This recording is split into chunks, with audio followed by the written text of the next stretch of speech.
फैबे समाव जोङो इसोरनि गोथार शास्त्रखौ फरायनानै जों लानि बेनो जाबाय आंजों लोगोसे आखायाव थानाय बाइबेलखौ बेखेवफादो। जोङो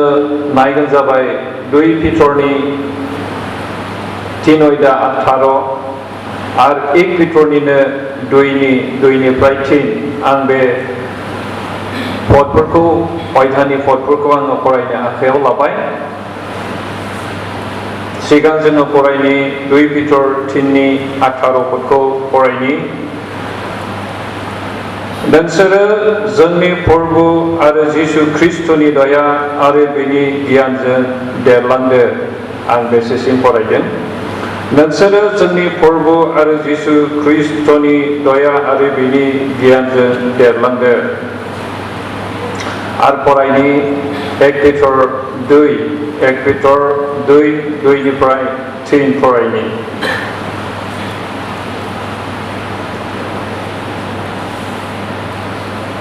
सारिजागोदान गथ'आ जेरै बिमानि आहारखौ सोबनो अरायबो हामलायो बेबादिनो नोंसोरो जिउआव देरलांनो आरो बासायजानो जिउनि नंथारगौ गाइखेरखौ लोंनो अरायबो हामलायदो। इसोरा बेसे अनख' बेखौ नोंसोरो मिथिखाबाय। इसोरा बे फरायनाय आरो खोनासंनाय जों बयखौबो बोर होथों। जों गुसुङै आरज खालामनि। इसोरनाव आरज खालामनि। जोंनि गोजौसिनथाराव थानाय अनसुला बोलोगोरासिन आफा प्रभु, जों नोंखौहाय बे समाव नोंनि आत्माजोंनो जोंखौ नों बेंदो आफा, नोंनाव गथायदों। हामबायसै बे गासै आरज जिसु ख्रिस्टनि मुङै बिदों। आमेन। आत्मिक जिबनाव जौगानाय बे आयदाखौ लानानै जोङो एसे जों सोलोंनि। स्पिरिचुअल ग्र', आत्मिक जिबननि जौगानाय। आत्मिक जिबनाव जौगानाया सासे ख्रिस्टियान फोथायारिनि जिबनाव मोनसे गोनांथार बे आयदा। जोङो ख्रिस्ट' सिबियारि जाबायब्ला जोङो जोंनि फोथायनाय आत्मिक जिबनाव जोङो जौगानांगौ,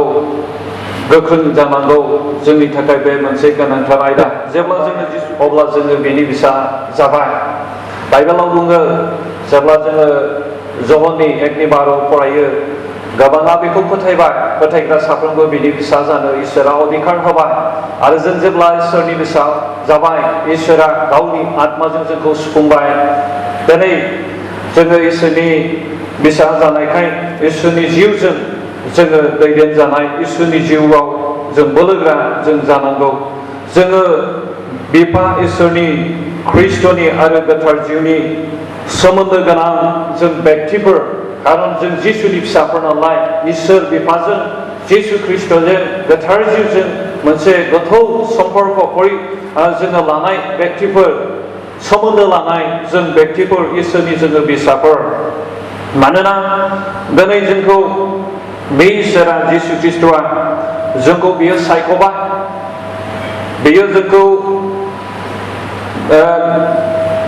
धार्मिक खालामबाय।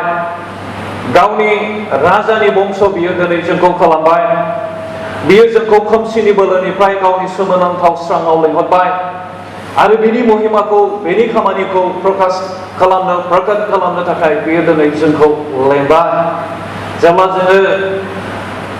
1 पिटरनि 2:9 जोङो नायो, जोङो सायख'जानाय इसोरनि व्यक्तिफोर, जोङो पबित्र, जोङो जाति, जोङो इसोर राजानि जोङो बंसफोर जाबाय। दिनैहाय इसोरा जोंखौ गावनि राजानि फोरजा जोंखौ खालामबाय। बेनि सोमोनांथाव स्राङाव बियो जोंखौ खोमसिनिफ्राय लिंना लाबोनानै बेनि महिमाखौ प्रकाट खालामनो थाखाय बियो जोंखौ दिनै लिंबाय। बियो दिनै जोङो बेजों लिंजानाय जोङो पबित्र जाति, इसोरनि फिसाफोर।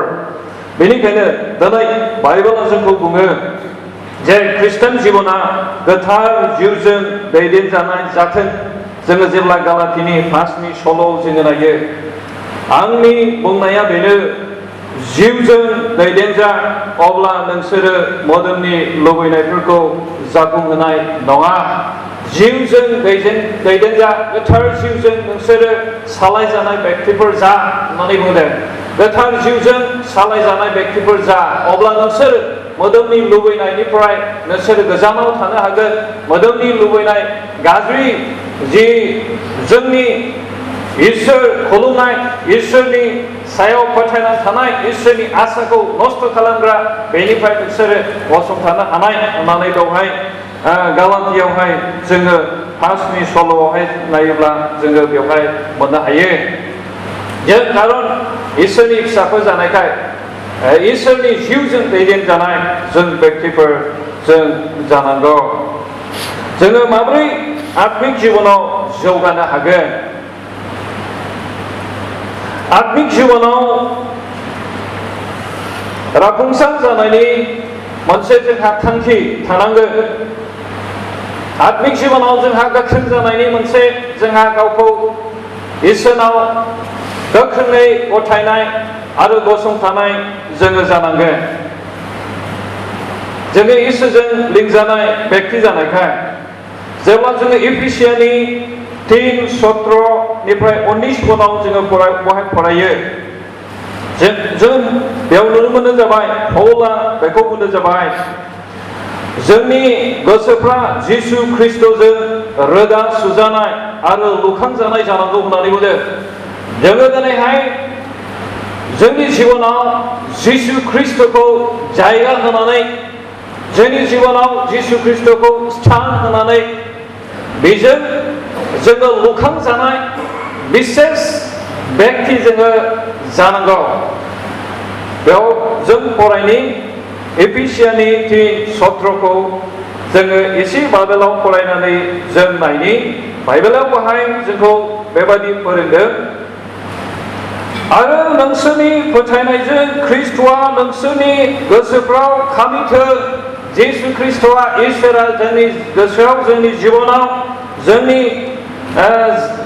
जोंनि जिउ मोदोमाव बियो स्थान मोनथों बियो जायगा मोनथों आं आरोबाव आरज खालामो नोंसोरो अननायाव गोगोम जाथों अब्ला इसोरनि गासै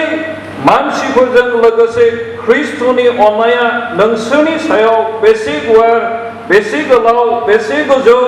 आरो बेसे गोथौ बेखौ बुजिनो हागोन जेब्ला जोंनि जिबनाव इसोरा जोंजों लोगोसे थायो इसोरनि आत्माया जोंजों लोगोसे थायो इसोरनि जोंजों जोङो सुफुंजायो जों इसोरनो जायगा होयो बांसिननिफ्राय बांसिन इसोरनि अननायखौ जोङो मोनदांनानै बांसिननिफ्राय बांसिन इसोरनाव फोथायनो बांसिननिफ्राय बांसिन जोङो इसोरनाव गसंथानानै थानो जोंनो इसोरा जोंनो बोलो होगोन नंगौ नोंसोरो बेनि अननायखौ थालायै मोनब्लाबो मिथिजोबनो हाथाराब्लाबो आं आरज खालामो नोंसोरो बेनि अननायखौ बुजिनो हाथों आरो नोंसोरो इसोरनि आखलजों सुफुंजाथों इसोरनि आखलजों इसोरा अंख बियो पवित्र बियो सैथो नैबे इसोरनि आखलजों इसोरनि आत्मानि स्पर्शनि गेजेरजों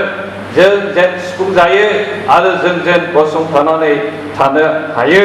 बेखौ पौला बेयाव एफिसियासआव बियो बे स्टिकखौ हरदों आरो बेजों लोगोसे जों इसोरनावहाय मा जानांगौनो जोङो गोगोम मोनसे रोदा सुनाय आरो गोगोम मोनसे लुखांनाय बेक्ति जोङो जिबनाव जों जानांगौ कलसियानि 2:17 पदआव बेवहायबो बे जोंनि जि इसोर फोथायनाय बे इसोरनाव गोगोमै मोनसे रोदा सुनाय आरो लुजानाय जानांगौ होननानै कलसियाव बेवहाय 2:7 जों जेब्ला फरायो जोङो बाव मोनो नोंसोरो बिनियाव रोदा सु आरो जेरै फोरोंजाबाय बेबायदिनो बिनियाव गाव गावखौ लुखां आरो फोरोंजाखानाय बादि फोथायनायाव बोलोगोरा जा आरो बेखौ लागाबो बाख्नाय फोथायनायाव बोलोगोरा जा जों माबोरै बोलोगोरा जानो फोथायनायावलाय आत्मिक जिबनावलाय जों माबोरै राफुंसार जानो जों माबोरै जौगानो जेब्ला जों बेनियावहाय गोगोमै जोङो गसंथानानै थागोन गोगोमै फोथायनानै थागोन जेब्ला जों गोग्गोमै बिनियाव गावनि फोथायनायखौ नोजोर लाखिबाय थागोन अब्लासो जोङो जोंनि फोथायनाया बांसिननिफ्राय बांसिन जोङो गोगोम जों जालांनो हागोन जेब्ला जोङो चन्द्रबैसक अबेगनगर बिसोरनि जिबनखौ जोङो नायहरो आं दाख्लैबो एसे बुंदों बिसोरनाव जेब्ला समस्या फैदों समस्याया बेनोमोन बिसोरनि थाखाय जेब्ला नबगतनेस्वर राजाया मोनसे सनानि मुर्तिखौ बियो मोनसे मैदानाव फसंनानै डिक्लेयार होदोंमोन गावनि रायजोफ्रा गासैबो फैनानै खुलुमनांगौ जुदि सोरबा खुलुमाब्ला बेखौ अरनि अरगेङाव गारसननाय जागोन बे बिनि डिक्लेयारमोन बे समाव चन्द्रबैसक अबेगनगरआबो बेनि रायजोआव दङमोन बेबायदिनो राजानि डिक्लेयार मथे गासैबो समजों लोगोसे राजानि रायजोफ्रा फैनानै बे मुर्तिखौ खुलुमफैबाय थाङै थाङै नुबाय नाथाय साथाम व्यक्ति जाय दिनै इसोर गिग्रा इसोर खुलुमग्रा इसोरनाव गोगोम रोदा सुनाय जाय व्यक्तिफोर जायखौ दिनै नाम गाबज्रिदों चन्द्रबैसक अबेगनगर होननानै बिथांमोना गोगोम इसोरनाव मोनसे रोदा सुनानै फोथायना थानाय व्यक्तिमोन बेनिखायनो बिथांमोना बै राजानि सनानि मुर्ति जि नंखाय इसोर बिसोर बेखौ खुलुमहैयाखिसै थाङाखिसै जेब्ला बे खबरखौ मोनो राजानो खोन्थाहैदों आरो राजाया गावनि प्रजाफोरनो सान्थ्रिफोरनो बियो अधिकार होदों बे साथाम व्यक्तिखौ हमनानै लाबोनानै गावनियाव लाबोनो थाखाय आरो हमनानै बेनि सान्थ्रिफ्रा राजानियाव लांदों राजाया सोंदों बार सोंदों नोङो आंनि बे सनानि मुर्तिखौ नोंसोरो खुलुमाखै ने होनना बे समाव बिसोरो बुंदों जोङो खुलुमाखै बिसोरनो समाय होबावदों दानो बे समानो नोंसोरनि थाखाय मोजां खाबु नोंसोरो बेखौ जुदि खुलुमोब्ला नोंसोरो बै रोहो रोहो जोंनाय अरनिफ्राय नोंसोरो रैखा मोनगोन नाथाय बे समाव बिसोरो मा फिननाय होदों जोङो फरायनि दानियेलनि 3:17 बिसोरनि फोथायनाया गोख्रोंखाय गोगोम इसोरनाव रोदा सुनायखाय बिसोरो बे फिननायखौ राजाया जेब्ला बार बिसोरनि सिगाङावहाय मुर्तिखौ खुलुमनो थिनदोंमोन बै समाव बिसोरो राजानो बे फिननायखौ होदों जोङो 3:17-18 फरायनि सल'निफ्राय फरायनि चन्द्रबैसक अबेगनगरआ राजाखौ बुंफिनबाय ओ नबुकदनेस्वर जोंहा बे बिषयाव नोंनो बुंफिननो मुंबो बाथ्रा गैया बे बिषया नोंथारगौब्ला जोंनि इसोरा जों जायखौ खुलुमो बेनो जोंखौ बे रोहो रोहो जोंनाय अरनिफ्राय बासायगोन आरो राजा बे इसोरानो जोंखौ नोंनि आखाइनिफ्राय बासायगोन नाथाय बेबायदि जायाब्लाबो जोङो नोंनो रोखायै मिथिहोयो ओ राजा जोङो नोंनि मोदायफोर आरो सनानि मुर्तिखौ खुलुमनाय नङा जेखौ नोङो फसंदों बिसोरनि फिननाया बेनोमोन प्रभु जोङो जि इसोरखौ खुलुमो बे इसोरा जोंखौ नोंनि आखाइनिफ्राय आरो नोंनि रोहो रोहो जोंनाय अरनिफ्राय बेयो जोंखौ रैखा खालामगोन बेनिखायनो जोङो नोंनि सनाजों बानायजानाय फसंनानै दोनजानाय मुर्तिखौ जों खुलुमा बिसोरखौ जेब्ला अराव गारसनदों अराव गारसननाय समाव इसोरा गावनि आत्माखौ हरनानै बिसोरखौ अरनि खामनायनिफ्राय रैखाथि होदों फुङाव जेब्ला राजाया थांनानै बे अरनि अरगेङाव थांनानै बियो गाबज्रिहैदों बिसोरखौ बै समाव बिसोरो सोंदों ओ राजा जों बेहायनो दङ जेब्ला राजाया बिसोरखौ लेंहरनानै नायदों बिसोरनि मोदोमाव जेबो खहा जानायखौ राजाया मोननो हायाखिसै जों जेब्ला बेवहाय 26-27 जोङो फरायो बे समाव बेवहाय जोङो मोननो हायो अरा खमबो बिसोरनि मोदोमाव खहा खथि खालामनो हायाखिसै लोगोफोर ख्रिस्ट सिबियारि दिनै बिसोरनि जिबनाव मोनसे गोख्रों इसोरनाव फोथायनायखाय बिसोरनि आत्मिक जिबना ओरैबायदि मोनसे गोख्रों बोलो होबाय बिसोरनो जे जि इसोरखौ बिसोरो फोथायो बे इसोरानो गुबै इसोरखा बेनो गासैनिफ्रायबो रैखा खालामनो हाग्राखा होनना बेबायदि फोथायनायखाय इसोरा बिसोरनि जिबनाव गेदेर खामानि मावबाय आं सानो बेनिफ्राय बांसिन जेब्ला बे जाथायनिफ्राय बिसोरो रैखा मोनदों बांसिन फोथायनायाव बिसोरो बोलो मोनदों बांसिन बिसोरो आत्मिक जिबनाव दावगादों बांसिन बिसोरो इसोरनि साखि होनो हादों जाहोना जाबाय इसोरनाव गोगोमै फोथायनानै रोदा सुनायखाय गसंथानायखाय जोंबो इसोरनाव बेबायदि फोथायनायजों जेब्ला गावखौ गोगोमै फोथायनायाव रोदा सुगोन जोङो जोंनि आनजादावबो जोङो देरहानानै बांसिनै जोंनि आत्मिक जिबनाव जोङो दावगालांनो हागोन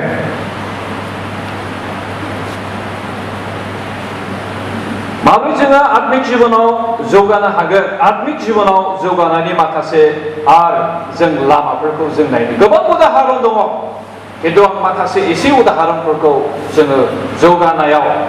जोङो जि बिसयफ्रा जोंखौ आत्मिक जिबनाव जौगालांनायाव आरोबाव जोंखौ बोलो होयो बे माखासे बिसयफोरखौ जोङो नायबावनि जोङो फार्स्टआवनो मोननो हायो जाहैबाय बाइबेल स्टाडि बाइबेल फरायनाय खारन नैबे बाइबेला जोंनि बेयो लामानि स्रां बेयो जोंनि जिउनि देम्फ जेब्ला जोङो गितमालानि 119:1 जोङो फरायो दाउदा बुंदों इसोरनि बाथ्राया जोंनि आथिंनि स्रां आरो बेयो जोंनि लामानि देम्फ गितमाला 119 जों फरायनो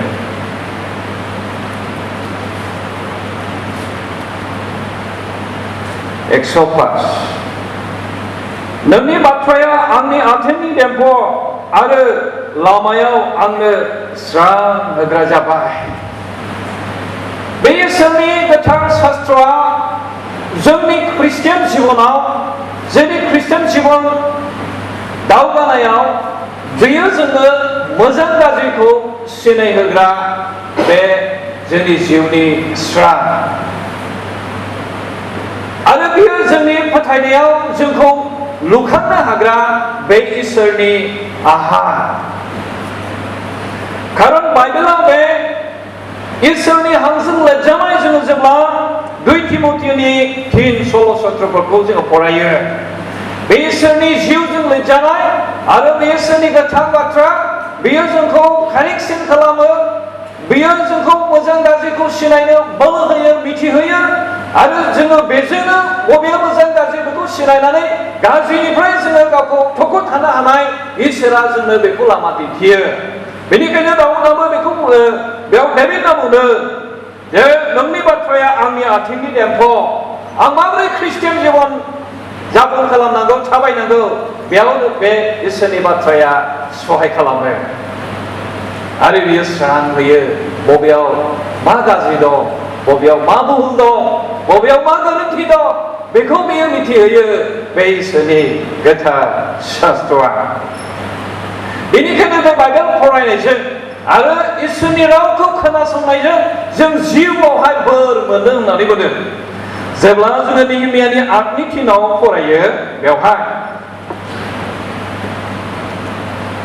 नेहेमिया गावनि रायतफोरनि गेजेराव इजरानि गेजेरजोंहाय मसिनि बेबस्थाखौ फरायनानै फोरमायथिदों आरो जेब्ला फरायथिदों बेवहाय गोसो होनानै रायतफ्रा खोनासंदों आरो बिसोरो बुजिनो मोनदों जोङो फरायनि नेहेमिया 8:3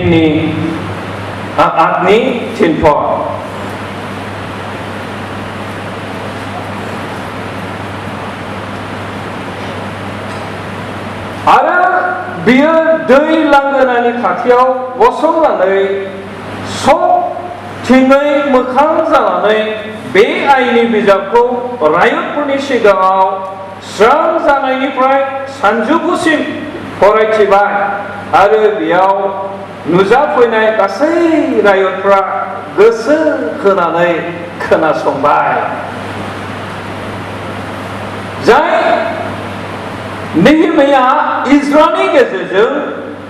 फोरबोनि जि मसेजों होजानाय आयेननि बिजाबखौ फरायनानै खोन्थाथिनो दोनदों जेब्ला फरायथिदों गासै रायजोफ्रा गोसो होनानै फरायनाय समाव बिसोर खोनासंदों जेब्ला खोनासंदों बुजिनो मोनदों मिथिनो मोनदों बिसोर बोर मोनदों बेयाव बुंदों बे समाव इज्राया होनबाय साबायस पुरवा महानिसो आरो गासै रायजोफ्रा गावसोरनि आखाइफोरखौ दैखांनानै बुंफिनबाय आमेन आमेन आरो बिसोरो हान्थु खरायनानै खर' गंग्लायनानै फोरबोखौ खुलुमबाय मिथिबाय बुजिबाय बोलो मोनबाय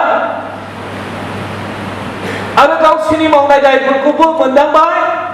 बिसोरो दुखु जादोंमोन बै समाव होनदों दिनै दुखु दाजा दिनैनि दिना गोथार दिन रंजानाय दिन बेनिखायनो नोंसोरो थांफिनदो इसोरा खोनासंबाय गोसो खुसि थांफिनबाय जिउआव बिसोर बोर मोनबाय जेब्ला जों रेभेलेशननि प्रकाशिकनि 1नि 3 पनाव बेनिखायनो जोङो नुयो प्रकाशिकनि 1नि 3 आव होनदों जेब्ला जों इसोरनि गाहाम बाथ्राखौ खोनासङो जोङो जिउआव बोर मोनो जों आशीर्वाद मोनो जिउआव इसोरनि जिउजों सुफुंजायो इसोरनि जिउजों सुफुंजानानै जों बोलो मोनो जों गोजोननाय मोनो रंजानाय मोनो खारन बे इसोरनि बाथ्राया इसोरनि जोंनि जिउनि आहा रेभेलेशनाव बेनिखायनो बुङो खोनासंग्राफ्रा बोर होजाग्रा जाय दिनै इसोरनि बे गोथार बाथ्राखौ खोनासङो बेयो बोर होजाग्रा बोर मोनो आरो इसोरनि बे बोसोनखौ देहेन खालाम बेयाव इसोरनि बाथ्राखौ देहेन खालामनायाव जोंहा जाफुंसारनाय दङ जसुवाखौ इसोरा बुंदों जसुवानि 1नि 8 जेब्ला जोङो फरायो बेयाव होनदों हर सान जेब्ला नोङो बे इसोरनि होनाय बेबस्थाखौ नोङो ध्यान खालामगोन नोंनियाव जाफुंसारनाया सफैगोन जेब्ला जाफुंसारनाया सफैगोन जों बोलो मोनगोन आरो इसोरखौ खुलुमनायाव इसोर फोथायनायाव इसोरनि खामानि मावनायाव इसोरजों गोथौ सम्पर्क लानायाव बांसिन जोङो बोलो मोनगोन जेब्ला जोंनि जिबनाव इसोरनि बे बाथ्रायाव देहेन खालामनानै जोंनि जिबनाव जाफुंनाया सफैगोन बेनिखायनो इसोरा जसुवाखौ बुंदों नोङो फोरबोखौ खुलुमनायाव नोङो लागाबो बे बिजाबखौ फरायफ्लायदो नोङो बे आइनि बिजाबाव लिरनायफोरखौ मानिनानै बेयाव लिरनाय बादि मावनो थाखाय सान हर देहेन खालामदो अब्लासो नोंनियाव गासै खामानिफ्रा उन्नति जागोन आरो देरहाफ्लायगोन जेब्ला जोङो इसोरनि बाथ्रा बादि सोलिनानै इसोरनाव देहेन खालामनानै जोङो थाबायगोन जाफुंनाया सफैगोन गोजोननाय फैगोन रंजानाय फैगोन इसोरखौ बाख्नायगोन बांसिन इसोरनाव फोथायनाया गोख्रों जागोन बांलांगोन आत्मिक जिबनाव जोङो देरलांगोन इसोरा बुङो मानोना आं नोंसोरनि इसोर आं नोंसोरखौ सहाय खालामदों आं नोंसोरखौ दैदेनदों आं नोंसोरजों संसार जोबजासे दङ आंनि बोलोगोरा आगदा आखाइजों हमना आं नोंखौ दैदेनगोन जिसुनि 120नि जेब्ला जोङो 10 पनाव जोङो फरायो जेब्ला जोङो बे इसोरनि बाथ्राखौ देहेन खालामो जोंनियाव जाफुंनाया सफैयो इसोरनि जिउआ जोंखौ आरो बांसिन बोलो होयो आरो जोङो पापनिफ्राय गोजानाव जोङो थानो गावखौ बोलो मोनो जोङो गितमालानि 119 जों आरोबाव फरायनि जों जेब्लाबो इसोरनि बाथ्रायाव देहेन खालामो फरायो जोंखौ जोंनि पापनिफ्राय गोजानाव थानो इसोरा जोंखौ बेयो परामर्श होयो दाबिदना बुंदों गितमाला 119 जोङो फरायलांनि 9निफ्राय फरायलांनि बेवहाय जोहोलावफ्रा गावसोरनि सलनखौ माबोरै फोसाबनो नोंनि बाथ्रा बादि साबधान जाब्लासो आङो गोसो मोनसेयै नोंखौ नायगिरदों औ नोंनि हुकुमफोरनिफ्राय आंखौ गोजान जानो दाहो दाबिदा बुंदों प्रभु नोंनि हुकुमनिफ्राय नोंनि बे बेबस्थानिफ्राय नोंनि बाथ्रानिफ्राय नोङो आंखौ गोजान जानो दाहो नोंजों जेब्लायबो रोदा सुनानै थानो थाखाय नोंजों गसंथानानै थानो थाखाय नों आंखौ सहाय खालाम आङो नोंनि बाथ्राखौ गावनि गोसोआव आवथायनानै लाबाय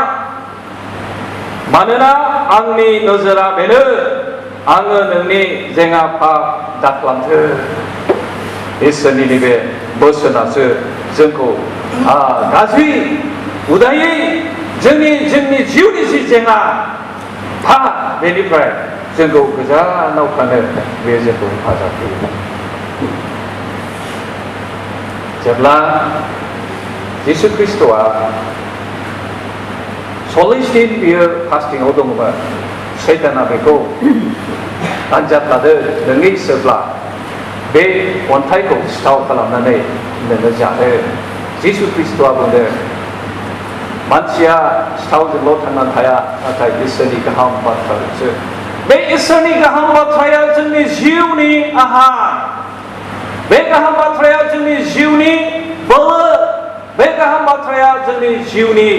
गोख्रों जोंखौ राफुंसार खालामग्रा बेनिखायनो जोंनि जिबनाव बाइबेल स्टाडि बेयो गोनांथार बेनिफ्राय फैयो प्रार्थनाया जोंनि थाखाय गोनां प्रार्थनानि गेजेरजों जोंनि आत्मिक जिबनखौ लुखांनो हायो जोङो मिथिदों जोंनि एसोसिएशननि गेजेराव दा बांसिन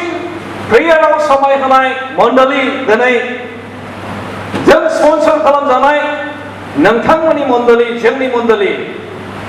आरो बे प्रार्थनानि गेजेरजों बेसेबां उन्नति जादों बेखौ मोनदांनो हादों बेसेबां इसोरा खामानि मावदों बेखौ मेगनजों नुनो मोनदों आरो बेसेबां बोलोगोरा जादों बेखौ मोनदांनो हादों बेनिखायनो जोंनि आत्मिक जिबनाव जौगानायाव प्रार्थनायाबो जोंनि थाखाय जोबोद गोनां इसोरखौ बाख्नायनांगौ जायनि जाहोनाव बियो इसोर जों जाय इसोरखौ खुलुमो बियो गुबै इसोर बेनिखायनो बे इसोरखौ बाख्नायनांगौ दाबिद राजाया होनो गोदान मेथाइ खननानै फोरबोखौ बाख्नायदों आरो गोथार गोसोजों बे इसोरखौ हामबाय होदों बाख्नायनाय माने जों दहाय मोनसे प्रार्थनानि मेथाइ खननानै इसोरखौ जोङो बाख्नायदों नोंनि खाथियाव फैदों फोरबोजों नों जोंखौ बोर हो नों जोंनि बिफा नों जोंनि शान्तिनि राजा जेब्ला जोङो वर्शिप खालामो गोसो मोदोम जिउजों इसोरनि आत्माया जोंनि सायाव सुफुङो इसोरनि आत्माजों जों जेब्ला सुफुं जायो जों इसोरजों खाथि सोमोन्दो मोननाङो बांसिन जोङो समायखौ रासिनो जोङो इसोरजों सम्पर्क लानो हायो गावखौ मोनदांनो हायो इसोरा आंजों रायलायदों आं मिथिया नोंथांमोना बेसेबां वर्शिप खालामो इसोरखौ बाख्नायो खिन्थु आंनि अनुभवआ बेनो जेब्ला आं इसोरजों मेथाइ खननायजों इसोरनाव आरज गाबो गोथौनिफ्राय गोथौ इसोरजों मोनसे सम्पर्कखौ आं मोनदाङो आरो बांसिननिफ्राय बांसिन प्रार्थना खालामनो इसोरा आंखौ बोलो होयो आरो प्रार्थनानि सोदोबफ्रा जोबमा गोदान गोदान ओंखारनो बबेनिफ्राय फैयो आं मिथिया हयতো नोंथांमोनहाबो बेबायदि अनुभव दङ when we worship the Spirit of God do it in us fill us and help us to pray and to worship the Lord ना इसोरा जोंखौ बेबायदि बोलो होयो जों जेब्ला बे आरजजों आरो जोंनि पापफोरखौ जों जेब्ला सिमान खालामो इसोरा जोंनि पापफोरखौ निमाहा होयो आरो गोथौ इसोरा गावनियाव खाथियाव बियो लाबोयो जों 1 ज'हननि 1:9 जों फरायब्ला बेखौ नुयो आरो इसोरा जोंनि पापखौ बियो क्षमा खालामग्रा प्रार्थनाया माने जों इसोरजों रायलायनाय जोंनि गोथौ माखासे बिषयखौ जों इसोरजों जोङो रायलायो आरो बे रायलायनायनि मोनसे खाबु आरो जोंनि पापफोरखौबो जोङो सिमान लानो हायो आरो बे प्रार्थनाया बांसिनै जोंखौ फोथायनायाव गोख्रों खालामलाङो जोङो थोनबजानायनि 12:8निफ्राय 11खौ फरायनो आं एसे फोजोबनोसै बारा गोबाव गैला जों बेयाव थोनबजानाय 12 जों जेब्ला 6निफ्राय 19 फरायो बेयाव मोनसे गोथौ सैथो घटना जानायखौ जोङो मोननो हायो बेयाव मा घटना जादों जेब्ला पेट्रखौहाय हेर'द राजानि समाव जेलाव जोबनानै दोनहैदों इसोरनि गाहाम रादाब होनाय समाव बे जेलनि सिङाव दङ जेब्ला बियो जेलनि सिङाव दङ बेखौ जिन्ज्रिजों खानानै दोनदों आखाइ आथिङाव खानानै दोनदों बेखौ आरो जेब्ला बियो बे जेलनि सिङाव दङ बेनि इसोर फोथायग्रा मण्डलिया बे दङमोन जेब्ला पेट्रआ बे मन्दिरनि सिङाव जिं-जिंजों खाना दोनजादों आरो बिनि जाय मण्डलिया बिनि थाखाय आरज खालामगासिनो दङ खारन अखानायब्लानो बे पेट्रखौहाय बेखौ सिथारनाय जासिगोन बेखौ एकदम हत्या खालामनाय जासिगोन बे राजानि मोनसे डिसिसन बेनिखायनो मण्डलियारिफ्रा बेनि थाखाय आरज खालामगासिनो दं जेब्ला आरज खालामदों इसोरा हर गेजेराव गावनि आत्माखौ बियो थिनहरदों जेब्ला हर गेजेराव आत्माखौ थिनहरदों आत्माया बेखौ फैनानै नाफुंदिगोन होनदों पेट्र नोङो सिखारदो बे समाव पेट्रआ सिखारदों नोङो नोंनि फैथाखौ गानदो पेट्रआ गानदों नोंनि गस्लाफोरखौ गानदों बेनि उनाव नोङो सिखारदों बेनि उनाव होनदों नोङो आंनि उन फै बेनि उन थांदों मोनसे गेटखौ बारदो मोननै गेटखौ बारदो मोनथाम गेटखौ बारदो आरो थांबाय थादों लामा फारसे पेट्रआ सानदों बेयो सिमां ना मोगथां बेयो बुजिनो हायाखै जेब्ला थाङै थांदों थांनानै जेब्ला आत्माया बेखौहाय नागारनानै थांबाय बे समाव बियो बध मोनदों माथो बेलाय मोगथांसोलाय बेनिफ्राय बियो प्रार्थना खालामनाय बै न'आव रुमाव बियो थांदों जेब्ला बियो रुमाव थांदों प्रार्थना खालामबाय थादोंमोन बे समावहाय आं बेखौ एसे फरायनि र' खोनाब जानाय बार'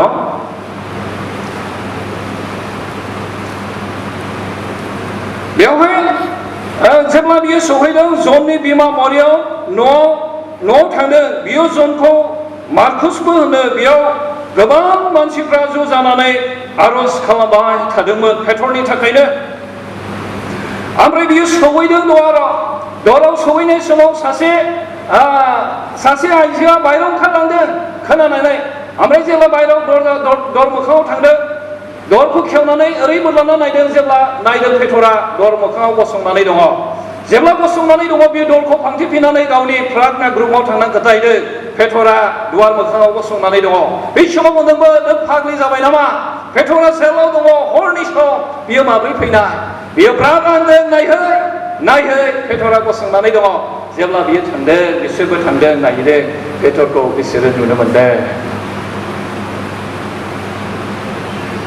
लोगोफोर माब्रै जाखो बे घटनायालाय इसोरनि फिसाफ्रा आरज खालामनायखाय इसोरा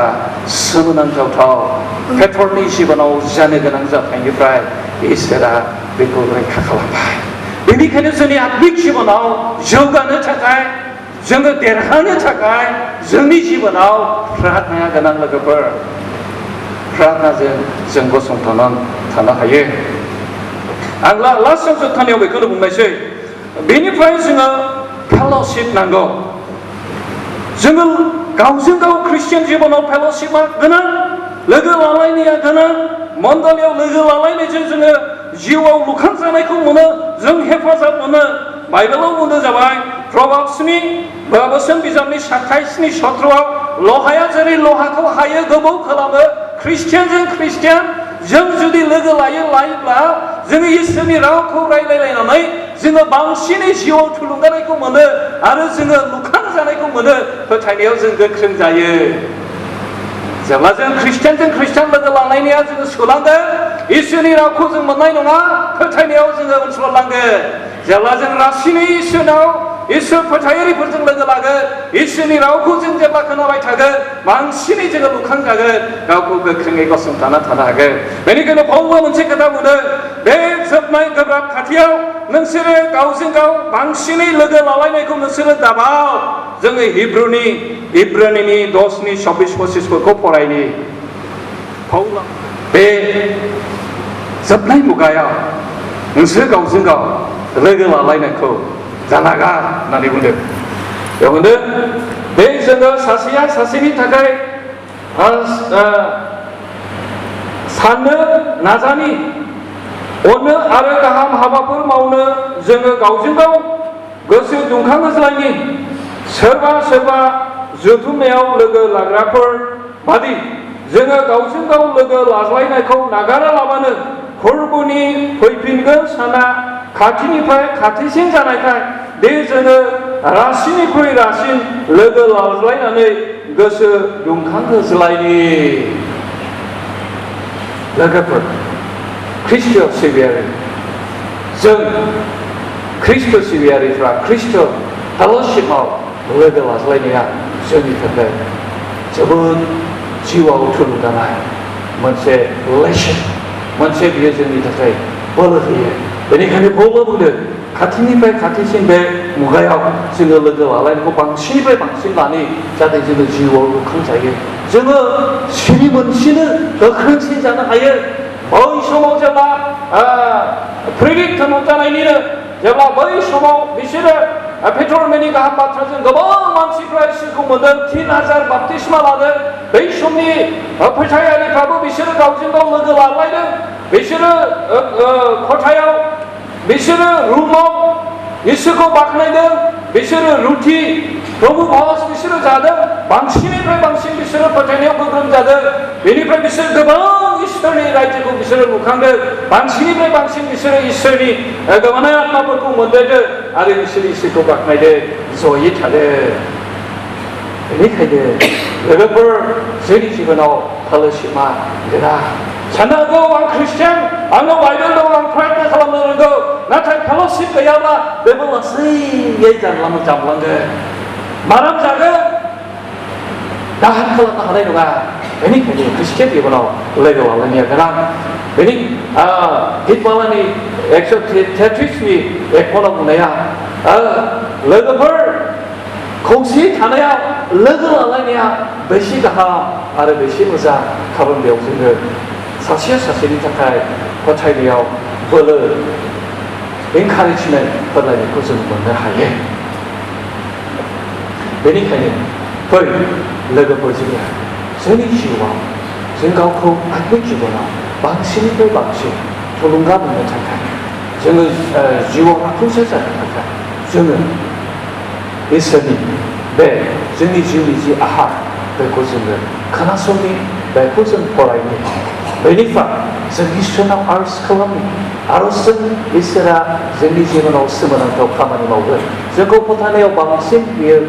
गोहो होगोन बोलो होगोन जेरै पेटरनि जिबनाव जेब्ला पेटरा गदों आं सानो बिसोर रासिनै फोथायदों इसोरखौ बांसिनै इसोरखौ बिसोर बाख्नायदों आरो पेटरनि जिउआवबो बांसिन बे फोथायनायाव बोलो मोनदों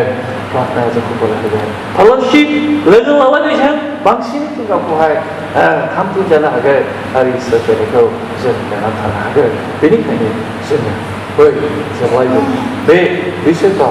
इसोरजों गोथौनि सोमोन्दो लानानै जोंनि इसोर फैनायखौ जोङो नेनानै थानि खारन बोथोरा गाज्रिसै बाइबेलाव बेनिखायनो बुंदों बोथोरा गाज्रिखाय खाबुखौ बायनानै ला खाबुखौ बायनाया बेनो जों सम मोननायावनो इसोरजों गोथौ सोमोन्दो थानानै रोदा सुनानै जोंनि सोरफैब्ला बेजों लोगोसे थांफागोन एनेखि दानि जि परिस्थिति बे परिस्थितियावबो इसोरा जोंखौ रैखा खालामगोन आं फोथायो जेरै पेटरखौ थैनांगौनिफ्राय इसोरा रैखा खालामबाय इसोरा जोंखौ रैखा खालामगोन इसोरा जोंखौ प्रटेक्सन खालामगोन बाइबेलाव बुंदों इसोरखौ गिराफोरखौ गावनि आत्माफोरखौ दोननानै बियो बादा लुयो बियो रैखाथि होयो इसोरा रैखा खालामगोन नैबे गासै परिस्थितियावबो आरो इसोरनि थाखाय थांनानै थानो इसोरा जोंखौ बियो बोलो होगोन इसोरा जों बयखौबो बोलो होगोन हामबायसै थेंक इउ गड ब्लेस इउ अल इउ